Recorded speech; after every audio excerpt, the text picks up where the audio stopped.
स्वागत है आपका एक बार फिर ब्रेक के बाद और आप देख रहे हैं हल्का हलचल। इस खास प्रोग्राम में हम आपको आपके हल्के में लाइव लेकर जाते हैं और बताते हैं क्या कुछ खास होने वाला है आज आपके हल्के में। तो इसको लेकर हमारे संवाददाता प्रवीण आहूजा पलवल से हमारे साथ जुड़ गए हैं और जगदीश प्रजापति कालावली से हमारे साथ जुड़ गए हैं। प्रवीण, आपके पास सबसे पहले आऊंगी, पलवल में क्या कुछ आज खास होने वाला है? अनायत, सबसे पहले बात कर लेते हैं राजनीति को लेकर। राजनीति की चर्चाओं का दौर इस समय बहुत ज्यादा जारी है। लगातार यूं कहेगी जहां भी नुक्कड़ सभाएं हो रही है या जहां भी चाय की स्टॉल है या चाय की दुकानें, वहां पर तमाम राजनीति को लेकर चर्चा हो रही है, क्योंकि कल पहले चरण का जो है मतदान होने जा रहा है, तो उसको लेकर जगह जगह चर्चाओं का दौर है। सबसे बड़ी बात है कि सभी पार्टियां जो हैं अभी तक अपनी संभावित उम्मीदवारों की घोषणा नहीं कर पाई है। इसमें भाजपा ने तो कर दी है, लेकिन अन्य संभावित पार्टियां हैं जैसे कांग्रेस है, इनेलो है, जजपा आम पार्टी है और बीएसपी है। इनकी तरफ से अभी तक कोई भी, हमारे हरियाणा में जो अभी तक कहीं भी जो है उम्मीदवारों की लिस्ट जारी नहीं हो पाई, तो उसको लेकर कार्यकर्ता जो है वो बहुत परेशान है, बहुत नाराज है, क्योंकि समय बिल्कुल हाथ से निकलता जा रहा है। बिल्कुल चुनाव के दिन नजदीक आ रहे हैं, तो इसको लेकर कार्यकर्ता तो परेशान है। उनको कहना है कि लगातार आपसी कांग्रेस पार्टी में आपसी गुटबाजी के चलते हुए तमाम चीजें देखी जा रही है कि हर जो गुट है वो अपने नाम के जो उम्मीदवार हैं उनको आगे लाना चाह रहा है, लेकिन दो गुटों के चक्कर में उम्मीदवारों की लिस्ट जो है अभी तक जारी नहीं हो पाई, तो इसको लेकर कार्यकर्ता बेहद परेशान है।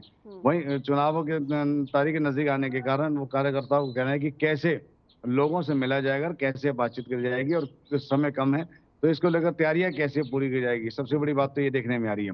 वहीं बात कर लेते हैं, जिला पुलिस प्रशासन इसमें पूरे अलर्ट मोड पर आ चुका है, क्योंकि लगातार गैंग्स जो है यहाँ पर लगातार फिरौती की जो लगातार फोन आ रहे हैं, फिरौती मांगी जा रही है। 1 करोड़ रुपए की कई जगह फिरौती की मांग आ चुकी, तो उसको लेकर पुलिस प्रशासन जो है वो एक्शन मोड पे आ गया है। और लगातार अभी कुछ समय पहले एक भी जो है एक दुकानदार के ऊपर पहले भी गोलियां चलाई गई, तो उसको लेकर तमाम जितने भी आरोपी थे पुलिस ने गिरफ्तार कर लिया। लेकिन पुलिस का कहना है कि कहीं भी कोई संदिग्ध व्यक्ति, क्योंकि चुनाव के समय आचार संहिता लगी हुई है, कहीं भी कोई संदिग्ध व्यक्ति या कोई जो ऐसा व्यक्ति लगता है कि ये बाहरी क्षेत्र का है, तो उसको लेकर जो है पुलिस की पूरी मदद करे। और अगर कहीं भी लगता है कि ये व्यक्ति कहीं गलत कार्य कर रहा है, तो उसकी भी पुलिस को सूचना दे। तो उसको लेकर पुलिस इस समय पूरे तमाम चौराहे पर अलर्ट मोड पर ही है और लोगों को बार बार जागरूक भी कर रही है कि कहीं भी ऐसा कोई भी संदिग्ध मामला हो तो पुलिस प्रशासन को जरूर बताए। जी अनाया।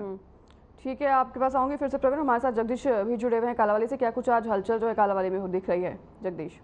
सबसे पहले मौसम की बात कर ले तो बारिश का मौसम जो बना हुआ है, मौसम विभाग की ओर से अलर्ट किया गया है। किसानों की जो चिंता है वह दिन प्रतिदिन बढ़ती जा रही है कि देखने को मिल रहा था कि पिछले 2 दिनों से किसानों की जो गेहूं की फसल है वह मंडियों से अब रोडों पर आ गई है, क्योंकि मंडियों में उठान नहीं हो पा रहा है और मंडियों में अभी जगह नहीं है गेहूं डालने के लिए। तो जो शहर के रोड है, जो कहीं मॉडल टाउन के जो रोड है, वहां पर जो गेहूं डालने को किसान मजबूर हो चुके हैं। सरसों की फसल की बात करें तो सरसों की फसल की जा रही है मंडी द्वारा जगदीश? जी बिल्कुल, अगर मंडी गेहूं की बात की जाए तो खरीद में बिल्कुल देरी हो रही है और उठान में तो काफी लंबी जो है ढील बढ़ती जा रही है। इसको लेकर जिला उपायुक्त की ओर से जो निरीक्षण भी किया गया और सख्त निर्देश भी दिए गए हैं। लेकिन जो ठेकेदार हैं, जो कहें कि विभाग के आला अधिकारी कर्मचारी हैं, उन पर जो उनकी काम तक जूट तक नहीं रही है, ना किसानों को किसी प्रकार की सुविधा दी जा रही है। किसान नेता है जो बार बार आरोप लगा रहे हैं और किसानों को काफी परेशानियों का सामना करना पड़ रहा है।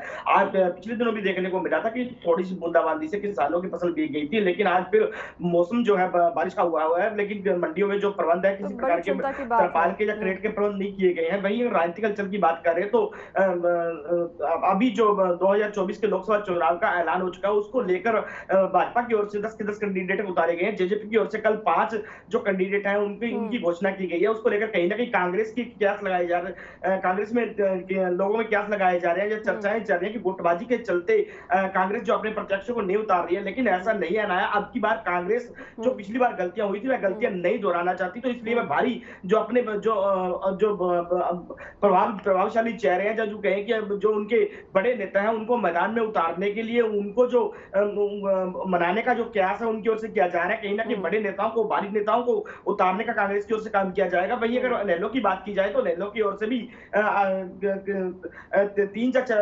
4 जो प्रत्याशी हैं उनको मैदान में उतार दिया गया है। कहीं ना कहीं अगर बात की जाए किसानों की, तो किसान जरूर आरोप लगाते नजर आ रहे हैं कि बाजारों में मंडियों में जो खरीदा है सही ढंग से नहीं हो रही है भाई। बात की कनीना कनीना जो कांड हुआ था उसको लेकर बात की जाए, प्रशासन अलर्ट था, सरकार ने आदेश दिए थे, तो स्कूलों ने 2 दिन की हड़ताल रखी थी। आज जो स्कूल खुले हैं, लेकिन कल देखने को मिला था कि 25 बसें हैं जो पासिंग के लिए पहुंची, लेकिन 17 बसें ही पासिंग हो पाई। 8 बसों को कमियां बताकर लौटा दिया गया कि अब भाई सिरसा की ऑटो मार्केट, डब्बाली की मार्केट और कालावाली की मार्केट में देखा गया कि बसों को जो रिपेयर करवाने का काम है स्कूलों प्रबंधन के द्वारा करवाया जा रहा है। कहीं ना कहीं 10 दिन का जो स्कूलों को टाइम था प्रशासन की ओर से दिया गया है कि अपनी मेंटेनेंस करवा ले, कागज पूरे करवा ले, अन्यथा जो उनको कार्रवाई की जाएगी। तो उसको लेकर कहीं ना कहीं अब प्राइवेट स्कूल है जो अपनी बसों के प्रबंध करवाने लगे हैं, तो सीसीटीवी कैमरे लगवाने लगे हैं, रंग रोगन जो है बसों को करवाने लगे हैं। कहीं ना कहीं प्रशासन अलर्ट जरूर हुआ है। भैया अगर बात करें आज भाजपा के जो प्रत्याशी हैं डॉक्टर अशोक तंवर, तो वह एलनाबाद में रहेंगे, एलनाबाद के कई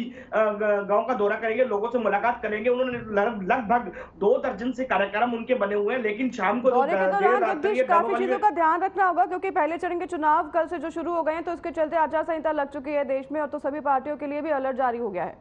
तो इनको देखकर प्रशासन किस तरह से जो है हमें नजर आ रहे हैं, किस तरह से अलर्ट नजर आ रही है?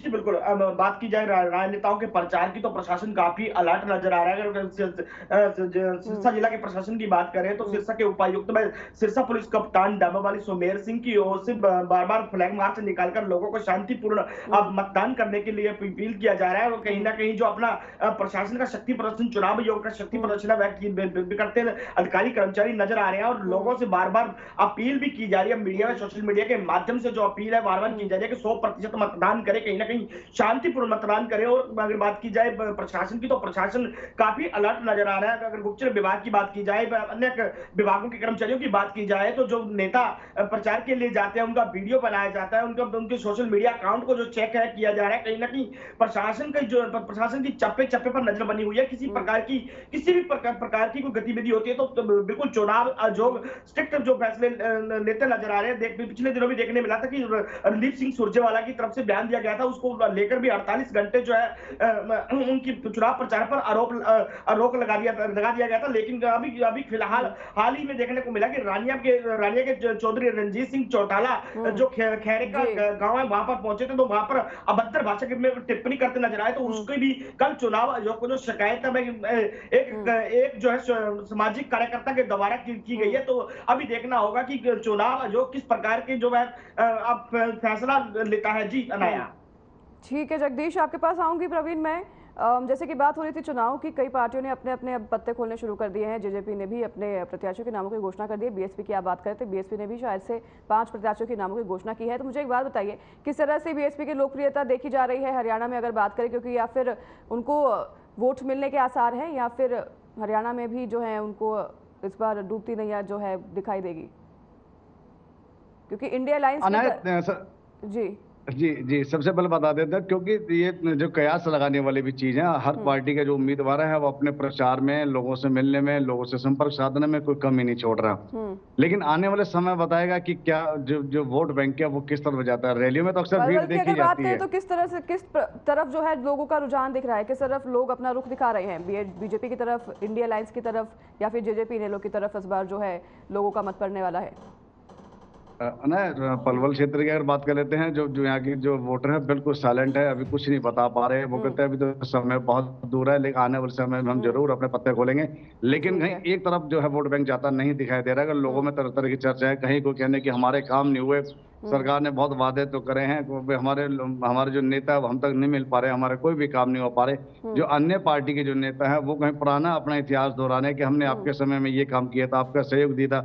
तो तरह तरह की चर्चाओं का जो दौर चल रहा है। फरीदाबाद कॉन्स्टिट्यूएंसी से जो है बीजेपी के उतारे गए हैं प्रत्याशी, उनके लिए लोगों का क्या रुझान है पलवल में? क्योंकि उनके कॉन्स्टिट्यूएंसी में पलवल पड़ता है, तो फिर पलवल में लोगों के लिए क्या कृष्णपाल गुर्जर की तरफ इस बार वापस से सपोर्ट दिखेगा? कृष्णपाल गुर्जर जो कि इस समय उम्मीदवार हैं, कल ही प्रदेश के मुख्यमंत्री नायब सिंह सैनी कल पलवल में थे, और उन्हीं के ही के लिए ही वोट भी मांगे हैं। लोगों से उन्होंने बातचीत भी करी है, रैली में लोगों को संबोधन करते हुए कहा कि सरकार ने बहुत काम किए हैं। और कृष्ण पाल को जो लगातार पिछले 10 साल से जो चले आ रहे हैं, तो उन्होंने भी काफी विकास कार्य किए। तो देखा जाए तो भीड़ तो थी, लेकिन भीड़ जो होनी चाहिए वो नहीं थी, क्योंकि फसल का टाइम चल रहा है। किसान जो है वो अपने खेतों में है, तमाम जो लोग हैं वो वहां पर कम पहुंच पाए, तो तमाम चीजें देखने को रही है। लोगों में अभी चर्चा का विषय, लोगों का भी कोई मन नहीं बना है कि लोग किस तरफ जाना चाहते हैं। हाँ, एक बार 4 जून 400 पार का नारा लगा रहे हैं वो लोग, चर्चा तो करते हैं, लेकिन अन्य जो भी संभावित उम्मीदवार उनकी भी इंतजार की जा रही है कि उनमें से कौन इनके साथ टक्कर लेने वाला कैंडिडेट सामने आता है। तो अभी तो काफी समय है, तो इसको लेकर तो अभी सिर्फ कयास लगाया जा सकता है। नलिन वोटर जो है बिल्कुल साइलेंट है, वो कृष्णपाल बिल्कुल। गुर्जर के बीच कोई टक्कर नजर आ रही है? जी बिल्कुल टक्कर नजर आ रही है जी, टक्कर तो बिल्कुल बन रही है, क्योंकि जो जनता है वो अभी अपना रुख भी साफ नहीं कर रही है, और बिल्कुल कह रही है कि टक्कर तो बनेगी। और अभी आने वाले समय में जो तारीख नजदीक आएगी, कहीं कहीं जाकर चुनाव की जो है बनता नजर आएगा, तो उसको लेकर अभी समय लगेगा। जी अनाया।